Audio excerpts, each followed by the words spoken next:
Thank you very much for doing this. We really appreciate it. We're standing here on an active Ford assembly line, a little bit of loud, incredible symbol of American manufacturing power, and I've got a lot of questions about it. But I actually want to start overseas with Iran. Americans woke up this morning and they saw that you said help is on the way. Yeah. What do you mean by that? Well, there's a lot of help on the way, and in different forms, including economic help from our standpoint, and not going to help Iran very much. And we put Iran out of business with their nuclear capacity, and now, depending on what's actually happening, nobody's been able to give us accurate numbers about how many people they've killed. Well, on that point, but it looks Mr. like President, it could be a pretty substantial number, and that's going to be a lot of problems. A lot of problems. On that point, you did say the U.S. would get involved if Iran started killing protesters. They have, by the many thousands, according to reports. Well, we'll see what that is. I've heard two numbers, but we'll see what that is. Well, now we're hearing that they're going to start hanging protesters tomorrow. So it comes back to the question, have they crossed your red line, or has the line moved? I haven't heard about the hanging. If they hang them, you're going to see some things that I don't know what where you come from and what your thought process is, but you'll perhaps be very happy. What do you mean by that? We will take very strong action. If they do such a thing, we will take very strong action. And this strong action you're talking about, what's the end game? The end game is to win. I like winning. How do you define that in Iran? Well, let's define it in Venezuela. Let's define it with al-Baghdadi. He was wiped out. Let's define it with Soleimani. And let's define it in Iran, where he wiped out their Iran nuclear threat in a period of about 15 minutes once the B-2s got there. And that was a complete obliteration, as it turns out, which is what I said initially. Then some questioned it, and they said, Trump was right. So we've been right about everything. We don't want to see what's happening in Iran happen. And, if they want to have protests, that's one thing. When they start killing thousands of people, and now you're telling me about hanging, we'll see how that works out for them. It's not going to work out good. There's so much going on overseas. Understandably, a lot of your focus has been on other countries. But when I talk to Americans, when I talk to your own voters, they want your focus to be on them, and they feel like it may be drifting. What do you have to say to them? Well, Tony, we have the strongest economy maybe in the history of our country. If you went around this plant like I have, they just announced they're going to 24 hours. This is a Ford plant, but GM's the same, Stellantis is the same. They're going 24 hours all around the clock.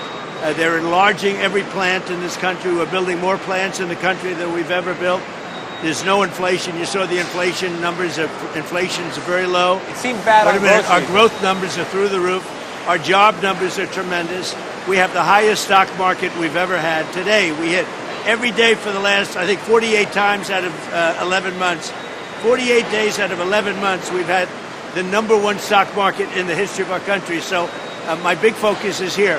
But you can't be forgetting about bad threats. You can't be forgetting about an Iran with a nuclear weapon.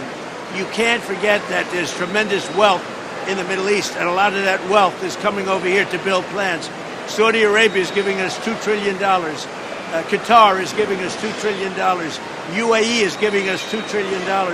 All of that is for the good of this country.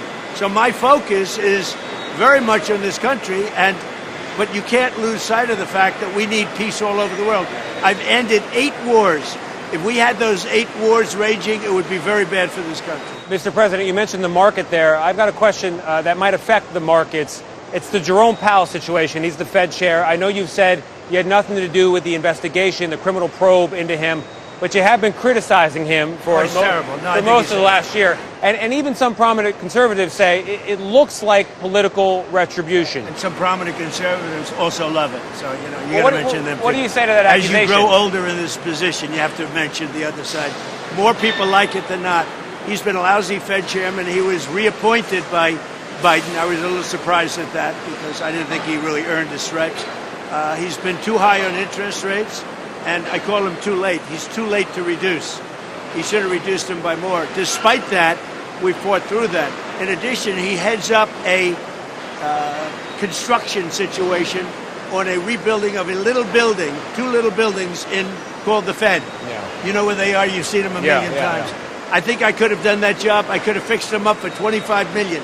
He's into billions and billions of dollars, and it looks like they won't open for a long time.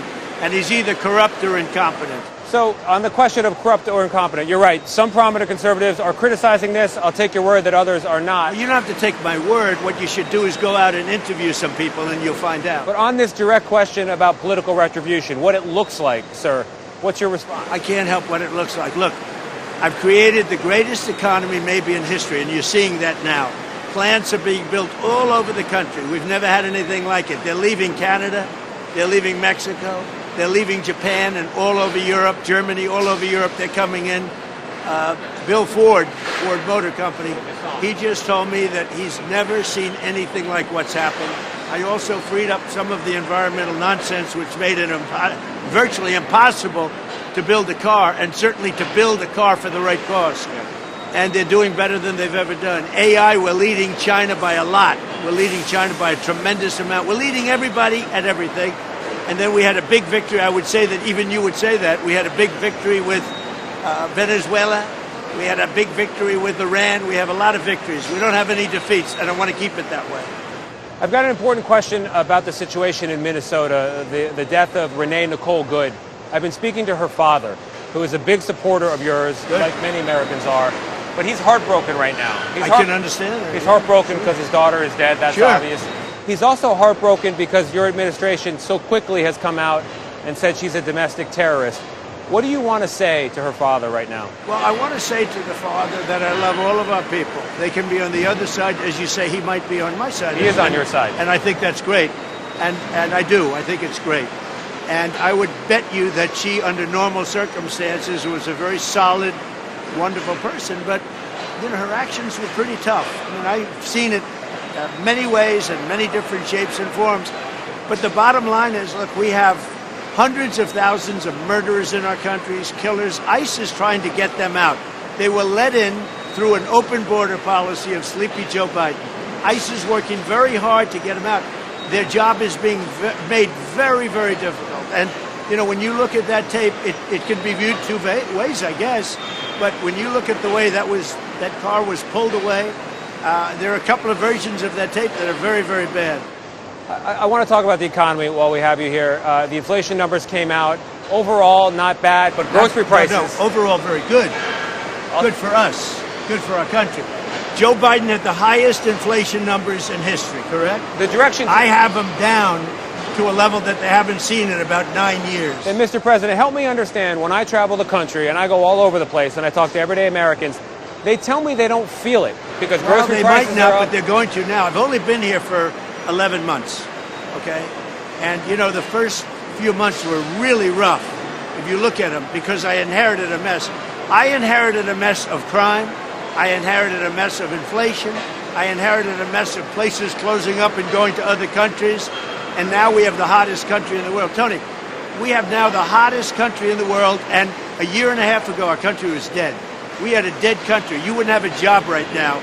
If she got in, you probably wouldn't have a job right now. Your boss, who's an amazing guy, might be bust, okay? Might be That's what? how bad. Might be bust.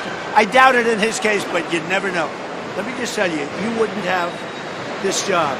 You wouldn't have this job, certainly whatever the hell they're paying you. Our country is rocketing right now. We have the hottest country in the world. If they got it, we would be Venezuela on steroids. Mr. President, I'm just trying to be fair here, just trying to do my job, and I want to talk about this assembly line here. To me, it's vibrant. Listen to the sound. It's incredible, right? I love the sound of an assembly line. It's incredible. But they've got one not far from here. They just idled the electric vehicle plant. Well, yeah, but it's going to gasoline vehicles. Yeah, it's going to go to gasoline. Well, but why don't you say that, Tony? You can't say. You didn't give me a chance. I'm coming there. I'm coming around. I agree. I said I want electric and I want gasoline and I want hybrids. I want everything. But you were going to be forced under the mandate to buy an electric car in a very short period of time. I didn't want that, and I ended that.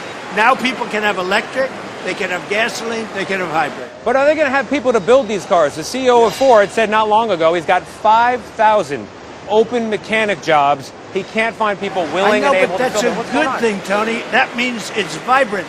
You could also have things where you have so many people and they can't get jobs. It's true. We are doing so well, it's hard. Now, what's going to happen is people are being trained rapidly, and you're going to have a thing called robots. and robots are going to be a big factor. I predict let's talk about that. Robots are going to be a big factor in the future, and it's going to help out. But Well, you have a situation now where our economy is doing so well that it's not that easy to get people. We're training people, they're training people, companies are training people, and they're doing well. Why do you know, think that's a positive question you asked me. I don't think you asked it in that way, but we are doing so well right now that we're training people to take those jobs. One other thing, we terminated many federal jobs. Because that's a good thing, because they want to go private. The way you make our country great is you can't have too many federal workers, all right? Those workers are being trained to go into the private sector at a much higher salary. Yeah, well, let's talk about robotics for a second, because that's a concern of a lot of people working, not only here, but all over the country. What is the future for jobs like these? One guy told me on the way in, he thinks it's a critical threat to his industry. Well, you know, in one light, you're telling me that, you know, you can't get workers. Well, that's what the CEO said. Well, you said that, and then you said the opposite. You can't have it both ways. Look, we're going to need help because we're expanding so rapidly that we need people are going to make a lot of money. A skilled worker, a person with talent, education in what they do, not education in nuclear physics, education in what they do. They're going to make a lot of money. Federal workers are leaving the federal government where you had 10 people for every job, and they're going out and they're going into the private sector at 2 and 3 times the salary. And you see that all over. So I only say this. I think that robotics are going to be great because this country won't have enough people if we don't have it. Our people are going to be trained, and they're going to make more money than they've ever made before. Last question, I think you'll be. I was very interested in a comment you made recently about nothing being able to limit your action overseas except for your own morality and your own mind. I'd like to take that same question and apply it here in the U.S. Is there anything that limits your power, your movement, your action here other than your own morality? Well, I talk about morality. I'm a moral person. I don't like seeing death. I don't like seeing our people hurt. I don't like seeing the other side hurt either. You know, when we went into Venezuela, we lost nobody, but a lot of people on the other side were killed. I don't like that. Somebody else would say, oh, that's wonderful. I don't like that. So, yeah, it's limited by my morality, and I have a very high grade of morality, so therefore it's limited. Not the Constitution, not the courts? That's what I thought you were going to say. Well, the Constitution and courts, that goes without saying. But you're asking me what really can stop? We'll never get to the courts. We'll never get to the Constitution because I want to see what's good for our country. And you know what? The courts want to see that too. Yeah. Mr. President, thank you very much. For the record, I do think I'd have this job even if the other guys won. Yeah, but at a lesser salary. Thank you very much. Thank you very much.